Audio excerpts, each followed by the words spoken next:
Muy bien, la semana pasada estuvimos dando unos consejos de la palabra del Señor, muy especialmente para las mamás, ¿se acuerdan? Hoy vamos a seguir con estos consejos, pero ya para la pareja, para los padres. El tema o el título del mensaje de hoy, que casi todos los mensajes tienen título, más que pues no lo decimos, son para diferenciarlos, pero este sí, se los voy a decir. El título del mensaje de hoy es así: padres, no sean permisivos.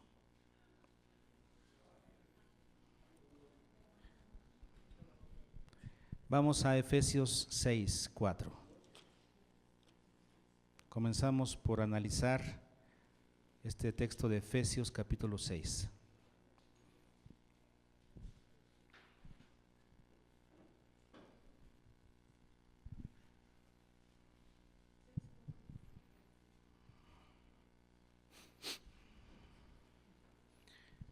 Si alguna, mujeres, si ven a alguna mamá por allá con sus niños, ¿cómo se llama? En los cuartos y eso, pues díganle, deja a los niños allá en su clase y tú vente para que escuches.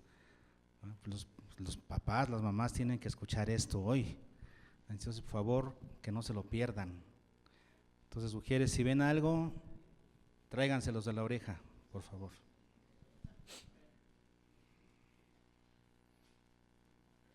Efesios 6:4. Una instrucción para los padres, ¿sí? Si estuviéramos predicándole a los hijos hoy, pues predicaríamos el 1 al 3, ¿no? Hijos, obedeced en el Señor a vuestros padres, honra a tu padre y a tu madre para que te vaya bien. Eso es algo que ellos ya saben y deben hacer. Pero hoy vamos a predicar a los padres. Versículo 4 que dice: y vosotros padres, no provoquéis a ira a vuestros hijos, sino, vamos a quedarnos en ese, ¿no? Sino, ¿qué hay que hacer? Criarlos en disciplina y amonestación del Señor. ¿Ok? Criadlos en disciplina y amonestación del Señor. ¿Cuál es el trabajo? De hecho, lo veíamos la semana pasada con el mensaje para las madres. La crianza, ¿no? La parte principal, la labor principal de los padres para con los hijos, la primera responsabilidad que tenemos es criarlos. ¿Y qué significa criar? Aquí dice criadlos en disciplina y amonestación. ¿Qué significa criar? La palabra criar es la palabra ektrefo, griega, que significa sustentar. En otras palabras, dar lo necesario. ¿Los padres para qué están? Para dar lo necesario. Fíjense bien, no lo que el hijo quiere, no lo que el hijo manda, dar lo que ellos necesitan. ¿Para qué? Para su disciplina y amonestación. ¿Cómo se cría con disciplina y amonestación? Entonces, criadlos significa susténtalos, dales lo necesario. De hecho, en otras partes de la Biblia, esta palabra criar se traduce como sustentar. Sustentar. Entonces, ¿qué es criar? Sustentar, dar lo necesario. Pero ¿en relación a qué? ¿Con respecto a qué? A dos aspectos importantes dentro de la crianza. ¿Cómo se cría a los hijos? Con disciplina y amonestación. ¿Qué es disciplina? La palabra disciplina es muy interesante, porque viene de una palabra de donde se deriva la palabra niño. Es la palabra paideía. Ustedes saben que paido significa niño. Paideuo significa uno que cría a los niños. Paideía significa formar el carácter de un niño. ¿Qué significa disciplina? Criar el carácter de un niño. Criar entonces es dar lo necesario, lo que el hijo necesita. ¿Para qué? Para formar su carácter. ¿Qué es disciplina? Formar el carácter. Por eso siempre hemos dicho que la principal labor, la principal responsabilidad delante de Dios de un padre es criar el carácter de sus hijos. Ya lo demás, que es darle de comer, vestirlo, eso es añadidura, pues eso lo tienes que hacer. No, lo que realmente cuesta, y es el chiste de los padres, es que formen el carácter de sus hijos. Entonces, criadlos en disciplina, o sea, formando su carácter, dice, y amonestación. ¿Qué es la palabra amonestación? Amonestar significa, esta palabra griega significa, es la palabra noutesía, mente, tesía, poner en la mente.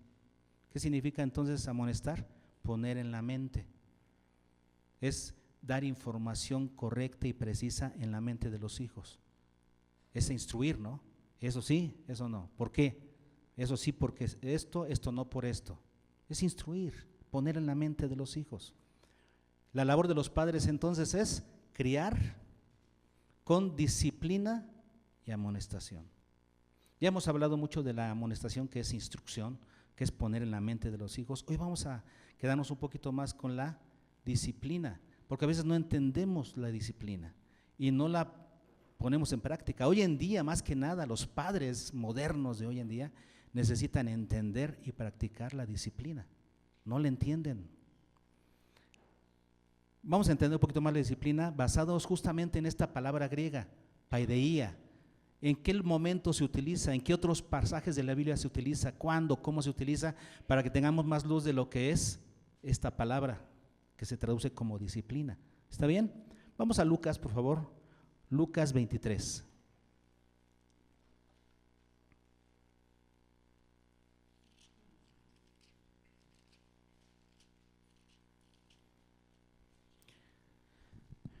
Lucas 23.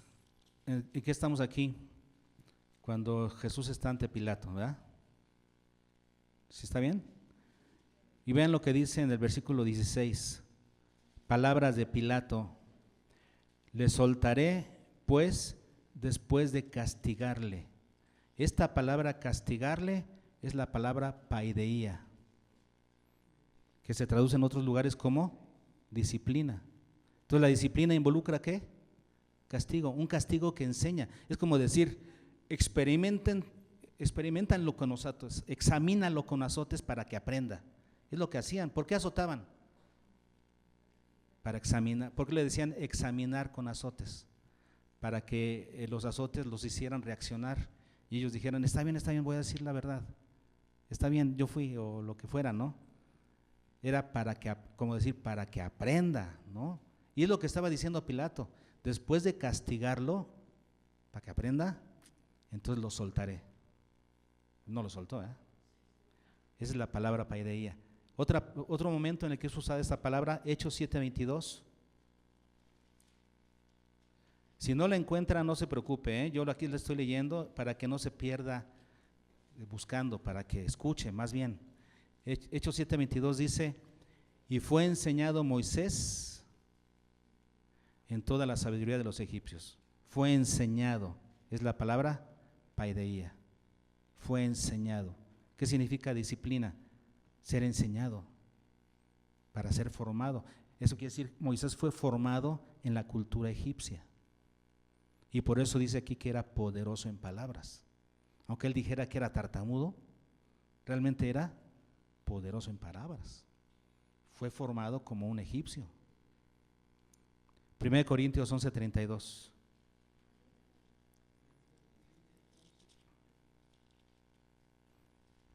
Y dice, mas siendo juzgados, somos castigados por el Señor.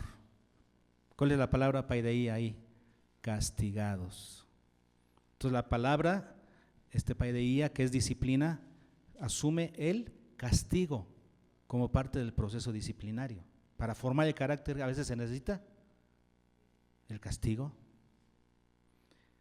1 Timoteo 1:20.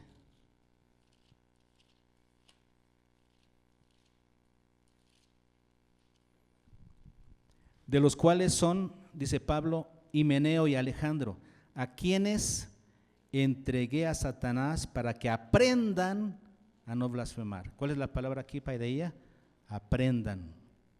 Sean formados como personas en su carácter que no engañan, que no hacen lo malo. Segunda de Timoteo 2:25. Que con mansedumbre corrija a los que se oponen. Ahí está, corrija, es la palabra paideía. Tito 2:12. enseñándonos que, renunciando a la impiedad y a los deseos mundanos, vivamos en este siglo sobria, justa y piadosamente. ¿Cuál es ahí la palabra? Enseñándonos. Como podemos ver entonces, la misma palabra que se traduce como disciplina, también o da a entender un proceso de enseñanza, corrección, o sea, castigar y corregir. Enseñar, castigar y corregir son elementos que forman parte de la disciplina. Disciplinar significa enseñar, castigar, corregir. ¿Enseñar para qué? Para mostrar por dónde debe ir la formación del carácter, la enseñanza. Castigo cuando se hizo lo malo. ¿Para qué? Para corregir el rumbo. Todos esos elementos forman parte de la disciplina. Hermanos, la disciplina es elemental dentro de la relación padres e hijos. Si los padres no saben disciplinar a sus hijos, no los van a poder criar, no van a poder formar su carácter. Es elemental. Veamos algunas consideraciones de la disciplina que nos enseña Hebreos. En Hebreos 12.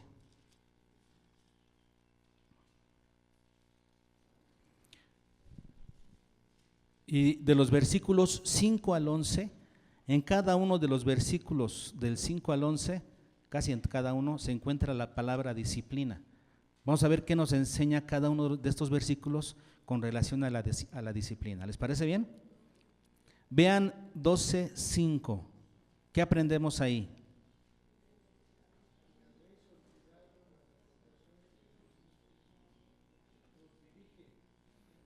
¿Diciendo qué? ¿Qué aprendemos entonces con relación a la disciplina? Con relación a ese proceso que Dios quiere hacer en nosotros, de formar nuestro carácter. ¿Qué debemos hacer? Y esta es una palabra para los hijos. ¿Los hijos qué deben hacer? No menospreciar la disciplina. Y los padres tampoco deberían menospreciarla. Es un elemento vital dentro de la crianza. Los padres tienen que aprender a disciplinar, lo que tiene que ver a veces enseñar, a veces castigar y a veces corregir. ¿Estamos bien? Versículo 6. ¿Qué aprendemos de la disciplina en el versículo 6?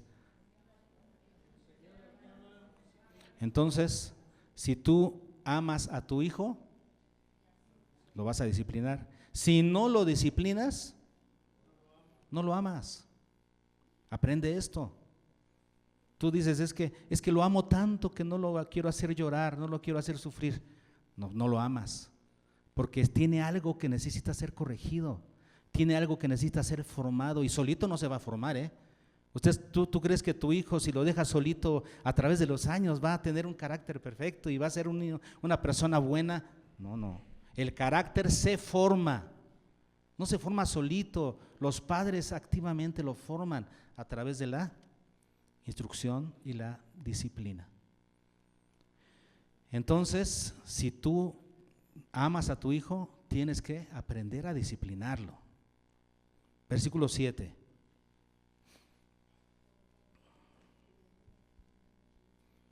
¿Qué aprendemos en relación a la disciplina? ¿Qué tienes que hacer? Y esto es para los hijos.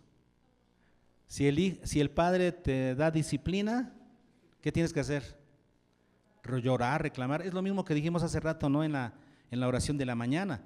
Cuando sufres aflicciones o persecución, ¿el creyente qué hace? La soporta. El creyente llora, reclama, se venga, ¿no? El creyente soporta. Lo mismo en este caso. Si eres disciplinado, ¿qué tienes que hacer? Soportar la disciplina. Es para tu bien, sopórtala, calladito, sopórtala. Aquí está refiriéndose a la disciplina del Señor, pero por supuesto que se aplica a la disciplina de los padres también. ¿Qué más? Versículo 8.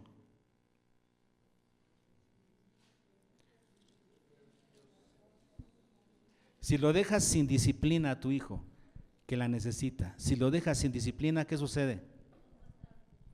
No lo consideras tu hijo. No te importa, lo consideras un bastardo, no te importa. ¿sí? Porque la necesita esa disciplina y tú no se la estás dando. No lo consideras tu hijo. Está duro, ¿verdad? Versículo 9. ¿Qué aprendemos de la disciplina?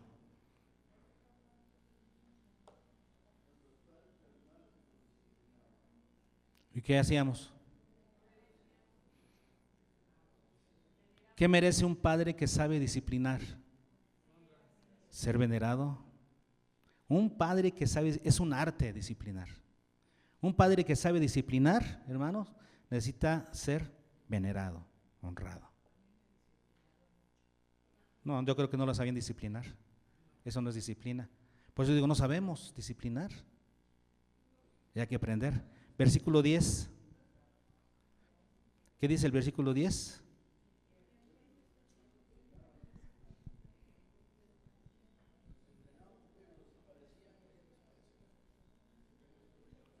¿Para qué? Dice aquí, para lo que nos es provechoso. ¿La disciplina para qué sirve? Para traer un provecho. ¿A quién? A la vida del hijo. Aquí dice para participar de la santidad de Dios. Si Dios no te disciplinara, no podrías participar de su santidad. Y en el caso de los padres, es lo mismo. Si el padre no disciplina, entonces el hijo no va a poder tener un carácter bueno, justo, santo. Entonces, la disciplina es provechosa. Trae provecho a la vida. Número 11. La disciplina da fruto apacible de justicia. Eso quiere decir, forma la vida de los hijos, los forma. Claro que no es agradable, dice al principio del versículo. Al principio no es agradable para nadie. ¿A quién le gusta la disciplina? A nadie. A los hijos no les gusta ser disciplinados, ¿verdad que no? ¿Y a los padres no les gusta disciplinar? No, es algo difícil. No es fácil disciplinar, no es agradable. Para nadie es algo al principio que produce gozo, pero después da frutos apacibles de justicia. Tenemos que entender que es algo provechoso. Ok, la realidad entonces es que la disciplina es algo difícil. Pocos lo saben hacer, pocos lo saben aplicar. Pero los padres tenemos que aprender a hacerlo, hermanos. Es una necesidad. ¿Por qué? Porque es un elemento vital dentro de la crianza. Ahí les va una tesis importante para esta plática. Si el padre no sabe, no aprende la disciplina y no sabe aplicar la disciplina a sus hijos, ¿qué va a suceder? Padres que no disciplinan se vuelven permisivos. ¿Qué significa permisivos? Que permiten cosas que no deberían permitir. Cuando un padre no sabe lo que es la disciplina, no tiene disciplina y no aplica disciplina en la crianza de los hijos, ese padre se vuelve, díganlo, permisivo. Da permisos que no debería dar. Y esa es la tesis de este mensaje. Tenemos que aprender disciplina para no ser permisivos. ¿Qué cosas no deberían permitir los padres? ¿Por qué se han vuelto permisivos? ¿Por qué no tienen disciplina? ¿Qué cosas no deberían permitir los padres? Vamos a ver 3 ejemplos de la Biblia de padres que fueron permisivos en algún área y el mal que le hicieron a sus hijos por ser permisivos. ¿Listos para aprenderlo? Primero vamos a ver el caso de Manoa y su esposa. ¿Ok? El caso de Manoa y su esposa. ¿Por qué digo su esposa? Porque en la Biblia no nada más dice así, Manoa y su esposa, y no dice el nombre de ella. Es que la mujer no era considerada muy importante en el Antiguo Testamento, ¿verdad? Se debió haber puesto ahí su nombre, pero no. En este caso era Manoa y su esposa. ¿Quién era su hijo? Dígalo bien. Sansón. Digo, sí, perdón, sí era Sansón. Jueces. A veces criticamos a Sansón, pero habríamos que criticar más ¿a quién? A los papás de Sansón. Pues sí. Si ellos fueron los que lo criaron. Jueces capítulo 14.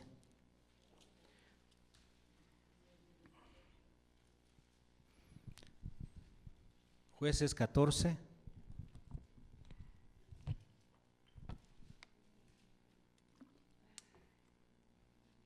Como ustedes saben, Sansón fue privilegiado por Dios, porque en el capítulo 13 vemos el anunciamiento del nacimiento de Sansón. Vino el Señor para darle, un ángel vino con la esposa de Manoa para decirle que iba a tener un hijo, que se cuidara de no tomar vino ni ninguna cosa de la uva, porque ese niño iba a ser nazareo de nacimiento. ¿Saben ustedes lo que es el nazareato, verdad? Nazareo, o sea, era una dedicación. En el Antiguo Testamento vamos a ver un momentito más, vamos a ver unos pasajes en donde se habla del nazareato. Aquella persona que quería dedicarse voluntariamente al Señor hacía un voto de nazareato. En ese voto, ¿qué tenía que hacer? No cortarse el cabello, no tomar vino, ni nada del producto de la uva, ni sidra, y no debía tocar cadáver. Eran las tres condiciones, diríamos, básicas de ese voto de consagración. Y Dios le dijo a Manoa y a su esposa que este niño que vendría iba a ser nazareo de nacimiento, desde el vientre de su madre. Ella tendría que cuidarse, es algo especial, ¿no? Ella tendría que cuidarse de esas cosas que el niño debería cuidar también después. Qué interesante, ¿no? Porque tú no puedes exigirle nada a tu hijo que tú no hagas primero. Digo, ese beneficio no era para ella, era para él. Pero ella tenía que guardarse de esas cosas como un anunciamiento, como un requisito para que ella luego pudiera formar esas cosas en el hijo. Era un tremendo privilegio y Dios le dijo, este niño va a liberar a mi pueblo de Israel de los filisteos. ¿Cuál era su trabajo? ¿Cuál iba a ser su encomienda? Liberar de los filisteos, que era un pueblo que siempre era enemigo de Israel, siempre enemigo de Israel. Iba a librarlos. Esa era su encomienda y Dios le dio muchos privilegios para que lo lograra. Pero ¿qué sucedió? Capítulo 14 dice desde el 1, descendió Sansón a Timnat y vio en Timnat a una mujer de las hijas de los filisteos. Y subió y lo declaró a su padre y a su madre diciendo, yo he visto en Timnat una mujer de las hijas de los filisteos, os ruego que me la toméis por mujer. Y su padre y su madre le dijeron, no hay mujer entre las hijas de tus hermanos, ni en todo nuestro pueblo, para que vayas tú a tomar mujer de los filisteos incircuncisos. Y Sansón respondió a su padre, tómame esa mujer, porque ella me agrada. Sí, perdón, sí, está bien, vamos. ¿No? ¿No les parece que así fue? Porque en vez de ser firmes y decirle no, ¿qué dijeron? No, hijo, no hay otra mujer a quien ir. ¿Qué me tomes a esa mujer? No, bueno, está bien, sí, pues vamos. Y ahí la fueron a pedir. ¿Puedes permitir eso? ¿Debes permitir eso? Otra cosa más, Jueces 14, en versículos 5 a 9. Ahí mismo estamos 5, dice, y Sansón descendió con su padre y con su madre, como ya vimos, ellos accedieron a Timnat, y cuando llegaron a las viñas de Timnat, he aquí un león joven que venía rugiendo hacia él. Y el espíritu de Jehová vino sobre Sansón, quien despedazó al león como quien despedaza un cabrito, sin tener nada en su mano, y no declaró ni a su padre ni a su madre lo que había hecho. Descendió pues y habló a la mujer y agradó a Sansón. Y volviendo después de algunos días para tomarla, o sea, ya habían pedido la mano, ahora ya regresó para tomarla, se apartó del camino para ver el cuerpo muerto del león. Y aquí que en el cuerpo del león había un enjambre de abejas y un panal de miel. Y tomándolo en sus manos, se fue comiéndolo por el camino. Y cuando alcanzó a su padre y a su madre, les dio también a ellos que comiesen. Mas no les descubrió que había tomado aquella miel del cuerpo del león. ¿Qué hizo aquí? Acercarse a un cadáver, cosa que no tenía que hacer. ¿Dónde lo dice? Número 6.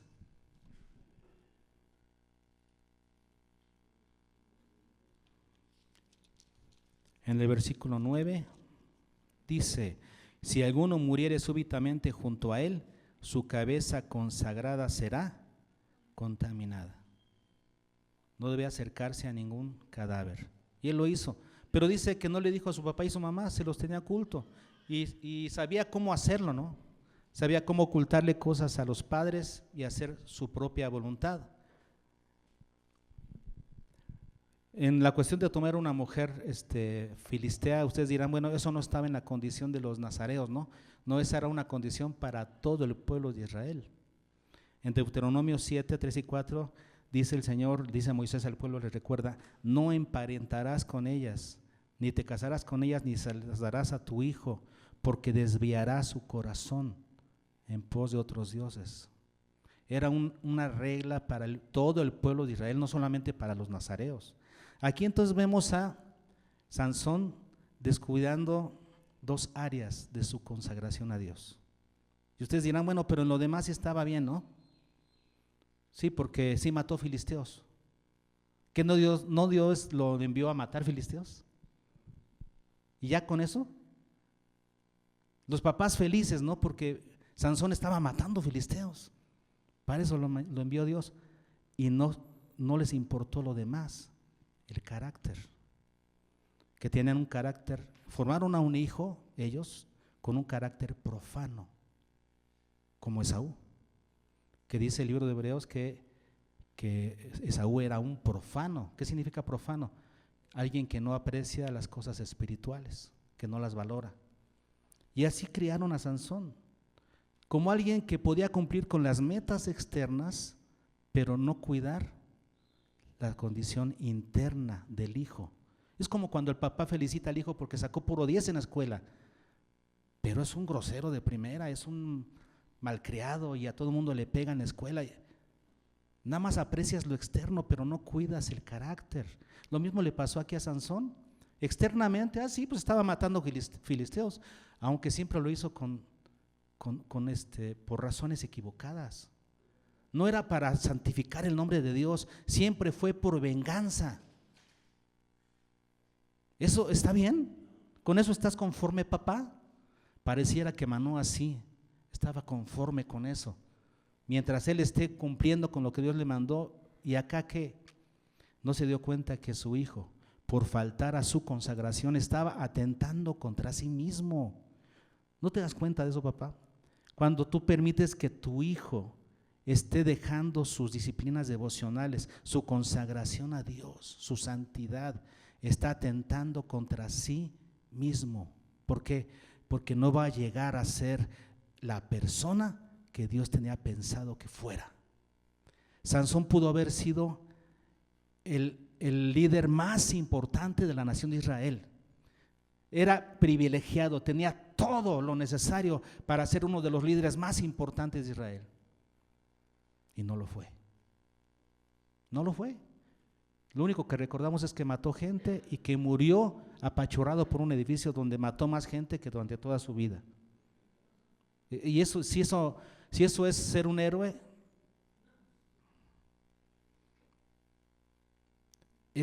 para mí es una de las historias más tristes de la Biblia, la de Sansón, porque tenía todo para ser el mejor líder y se conformó con matar filisteos. ¿Por qué? Porque descuidó su compromiso con Dios, su dedicación a Dios, su consagración a Dios, y de esa manera atentó contra su misma persona. Ahora, ustedes dirán, pues culpa de Sansón. Así fue formado por los padres. Es culpa de los padres que dieron permisos, que permitieron cosas en la vida de Sansón, permitieron cosas que después se fueron haciendo grandes, hasta que ya no lo pudieron controlar. Sí, porque el momento era cuando era chico. Ahora ya Sansón grande, adulto, tómame a esa mujer que es la que quiero. Pues ya que me va a pegar, si no, ya qué puedes hacer. Ahora todavía puedes hacer. Tendrías que arrepentirte de la crianza equivocada que has hecho, inclusive decirlo a tus hijos, me equivoqué, pero vamos a hacer las cosas bien. Vamos a seguir dejando que nuestro hijo atente contra su consagración, permitiendo que haga amistad con los filisteos. permitiendo que viva en yugo desigual, que ensucie su consagración por no entender lo sagrado, por ser un profano. Entonces yo diría, no te espantes cuando tu hijo solamente cumpla con las situaciones externas de la iglesia, pero su corazón no esté con Dios. No te espantes entonces. La condición del pueblo de Israel en la época de Isaías, ¿no? Que presentaban sacrificios a Dios y todos, dice, con sus labios me honran, pero su corazón está lejos de mí. Eso es lo que queremos formar, hijos así, que cumplan con lo externo, pero adentro estén mal, en el interior. Entonces permitámosles que contaminen su consagración. Permitámosles que se vayan a la compañía de los filisteos, que hagan como ellos hacen. Esa es la primera cosa que a veces los padres permitimos, ¿ok? Y que es, como decíamos, algo que atenta contra, o permitimos que los hijos atenten contra ellos mismos, ¿sí? Porque están afectando su propia consagración a Dios. Vamos a ver otro ejemplo, ¿no?, de la Biblia, el caso de Elí. Primero de Samuel, capítulo 3.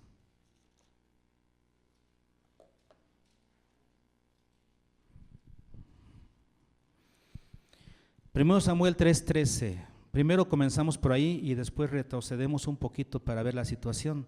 Pero vamos a ver ahorita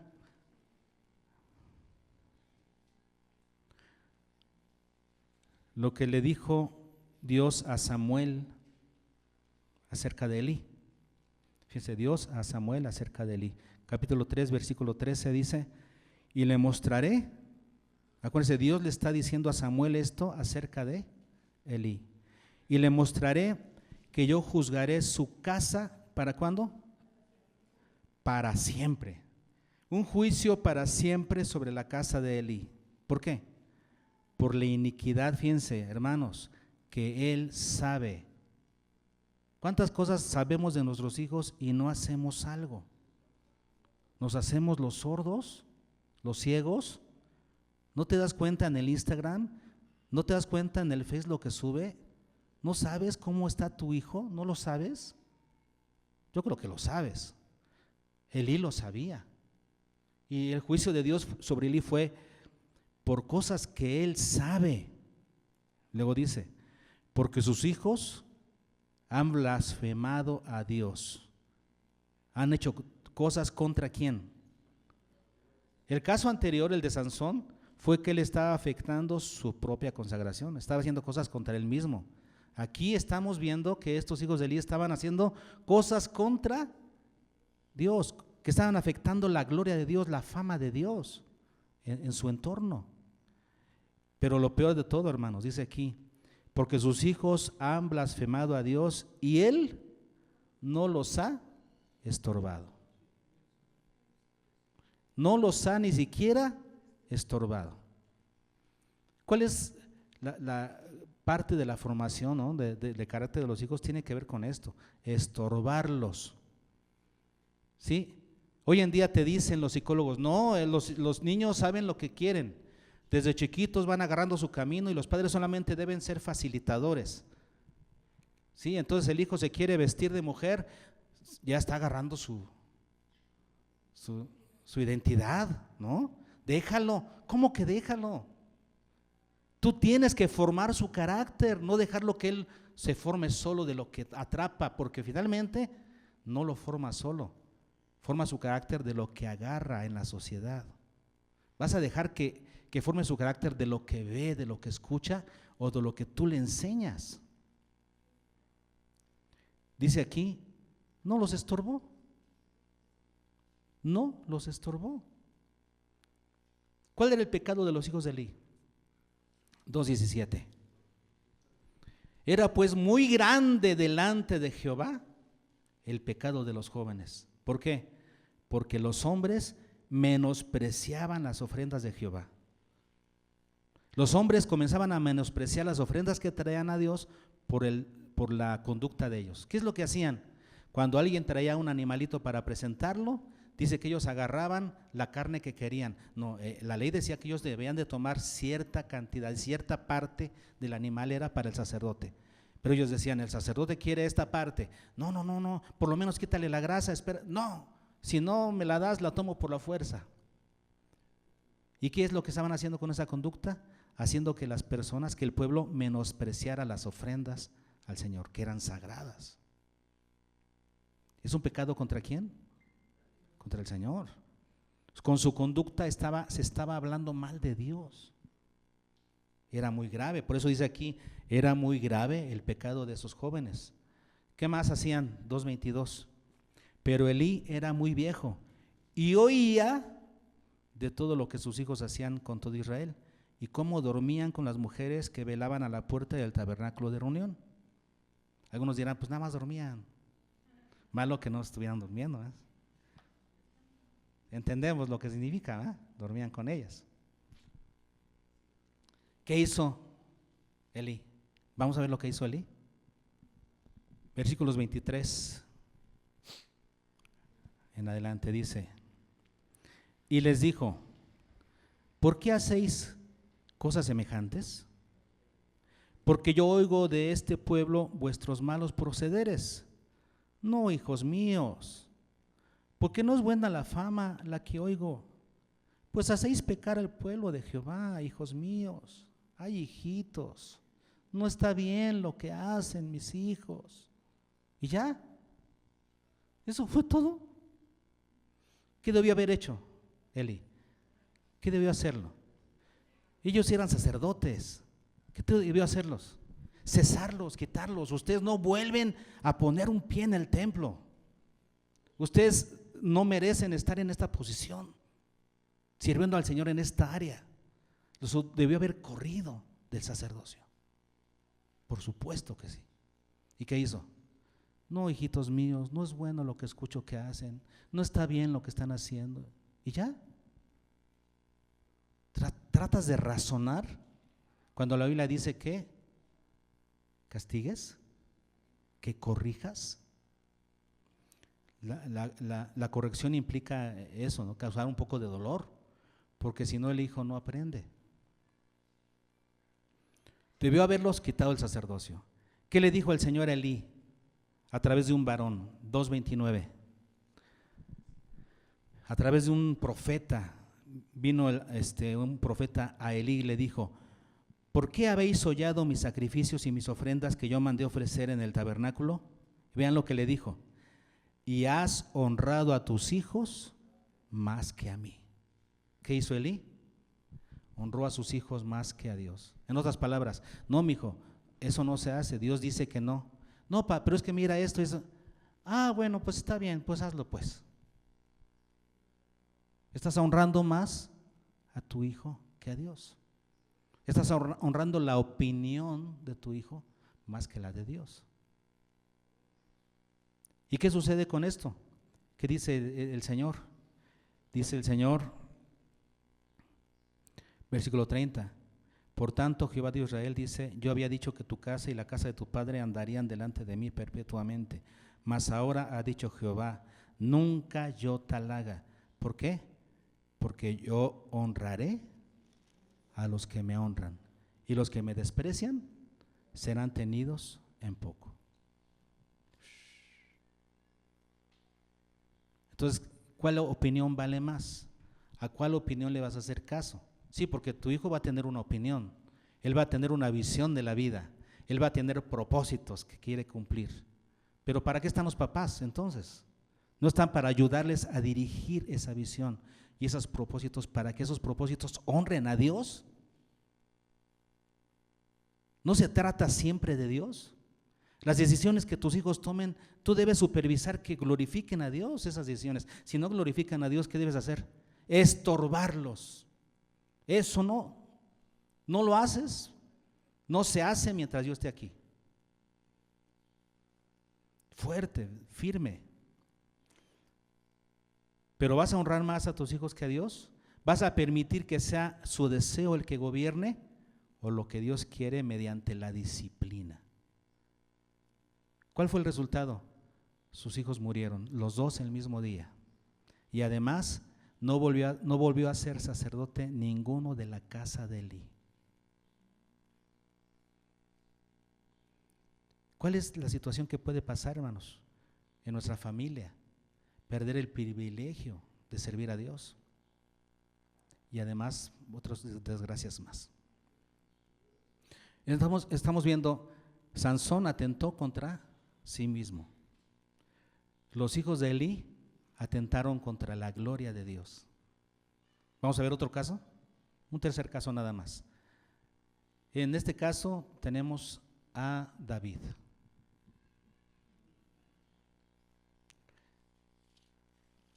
Segundo de Samuel, capítulo 13.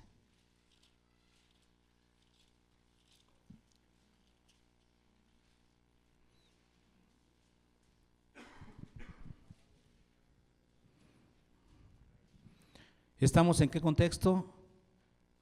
Cuando uno de los hijos de David, Amnón, ¿qué hizo? Violó a una de sus medias hermanas, Tamar. Esta Tamar era hermana de Absalón, ¿verdad? Todos ellos hijos de David. Que David tuvo el cuidado, ¿verdad? La atención y el cuidado de tener un hijo con diferentes mujeres para que lo cuidaran bien. Se parecía a Eugenio Derbez, yo creo. Y entonces tenía hijos con diferentes mujeres, pero bueno, eran sus hijos. Amnón era el mayor, él era el heredero al trono, Amnón. Y él fue el que forzó a su media hermana, Tamar, abusó de ella.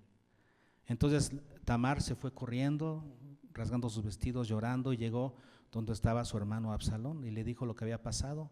Ya sabemos la historia, ¿no? Absalón le dijo, espérate, mi hermana, tranquila, deja que pase el tiempo. La venganza es mejor como el postre, ¿no? Frío. Vamos a planear bien la cosa.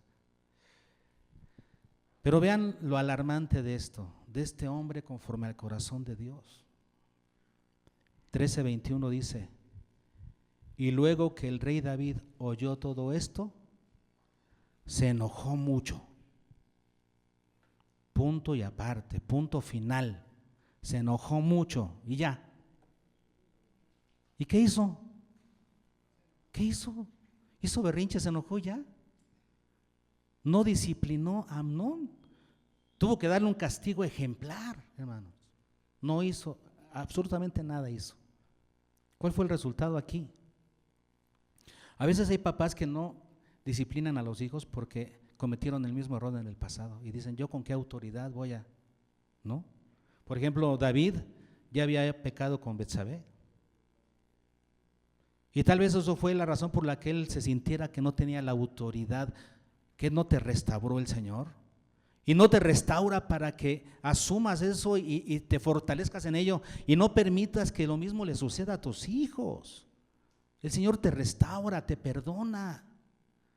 Pero David tal vez, no dice aquí nada, pero como había cometido el mismo error, hay muchos papás que por haber cometido errores no se sienten con la autoridad de llamar la atención a sus hijos. Y permiten entonces que suceda la cosa. No hay un castigo ejemplar. Cuando no hay un castigo o una disciplina a un hijo que lo merece, ¿qué sucede? Comienza la anarquía en la familia, porque los demás hijos se dan cuenta. A ver, ¿por qué a este no lo castigó? Entonces cuando yo haga algo similar, tampoco me debe decir nada. Y si me dice, sería injusto. Y entonces comienza no solamente la anarquía, sino la rebeldía. Cuando haya algo malo, ¿qué tiene que hacer? Se tiene que castigar. Y David no castigó lo malo, no castigó al malo. ¿Y qué permitió? Que en su casa hubiera anarquía y rebeldía. ¿Cuál fue el resultado final? La desgracia en su familia. Absalón terminó asesinando a Amnón. Luego Absalón quiso tomar el trono de David. Absalón fue asesinado también por Joab. La desgracia en el hogar. ¿Por qué? Porque no se disciplinó a tiempo. No se castigó algo que estaba mal. Si algo se hace mal, tiene que castigarse, disciplinarse, sin falta. Porque si lo dejamos así, puede haber ruptura en la familia. Padres, ¿permitirán que su hogar se fracture? ¿Que llegue la desgracia al hogar por no disciplinar a tiempo? Los padres tienen la autoridad divina de parte del Señor para castigar de acuerdo a la falta y así eliminar lo malo y corregir el rumbo en la vida de los hijos. Hay que corregir lo malo, castigar lo malo y corregir a los hijos. ¿Para qué? Para que sean rectos en su proceder hacia los demás. ¿Cuál fue el problema aquí de Amnón? Que atentó contra otros. ¿Se dan cuenta? Tenemos primero el caso de Sansón, que atentó contra sí mismo. Los hijos de Elí atentaron contra la gloria de Dios. Aquí vemos a Amnón atentando contra la integridad de otra persona. ¿Qué sucede ahí, no? Entonces, cuando alguien hace algo malo, se tiene que castigar y corregir, porque si no, ese hijo siempre va a ser abusivo. Siempre va a creer que puede hacer lo que quiere. ¿Qué carácter es ese, no? Que cree que tiene derecho a todo y no tiene límites.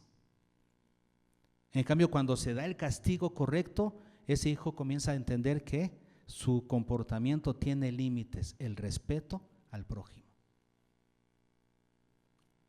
Pero si no se castiga, entonces el hijo crece creyendo que merece todo lo que quiera y que puede tomar lo que quiera cuando quiera, sin importar si pasa sobre otros, encima de otros, si lastima a otros, no importa, es tomar lo que yo quiero. Si te das cuenta que tu hijo es así y no lo disciplinas, no lo castigas, va a ser un hijo que siempre va a querer abusar de otros, tomar a la fuerza, causar dolor, y sus relaciones siempre van a estar dañadas, comenzando por sus hermanos, por su casa, y luego cuando sea esposo va a dañar a la esposa, y cuando tenga hijos va a dañar a los hijos, porque no aprendió límites. Pecó contra otros. 3 tipos de pecados que los padres no debemos permitir en nuestros hijos. No debemos permitir que atenten contra su propia persona, afectando su consagración a Dios. Que practiquen sus disciplinas devocionales, que no falten en sus devociones al Señor, que sepan que son santos delante de Dios, que no afecten su consagración. ¿Por qué? Porque si lo hacen, no van a perder todo su potencial. Aquello que Dios pensó para ellos no lo van a alcanzar, porque afectaron su consagración. Así no funcionan las cosas. Y aunque Sansón mató muchos filisteos, no llegó a ser el líder que pudo haber llegado a ser. Que no afecten su consagración. Segunda cosa, los papás no deben permitir que sus hijos atenten contra la gloria de Dios. Que las cosas que hagan, decidan hacer, piensen hacer, sus metas en la vida, glorifiquen a Dios. Si alguna de sus metas, de sus propósitos, de sus decisiones no glorifican a Dios, ¿qué deben hacer los padres? Estorbar. No permitirles que lo hagan, porque entonces ellos van a llevarse el juicio de Dios sobre su vida. Nuestra vida debe estar para glorificar a Dios. Y los padres somos sobreveedores, somos vigilantes para que ellos no hagan esas cosas que los pueden destruir. Y número 3, tercera cosa que los padres no deben permitir, que ellos abusen de otros, que ellos quieran tomar por la fuerza lo que creen que les corresponde, aún yendo contra otros, afectando los derechos de terceras personas, porque se van a formar como personas abusivas. No puedes permitir que tus hijos afecten a otros para lograr sus propósitos. 3 cosas que no puedes permitir: que atenten contra sí mismos, que atenten contra la gloria de Dios y que atenten contra otras personas. Si tú lo permites, ¿a quién estás dañando? ¿Quién va a ser el perjudicado al final? Tus propios hijos. No podemos echarle la culpa a Sansón. No podemos echarle la culpa a los hijos de Elí.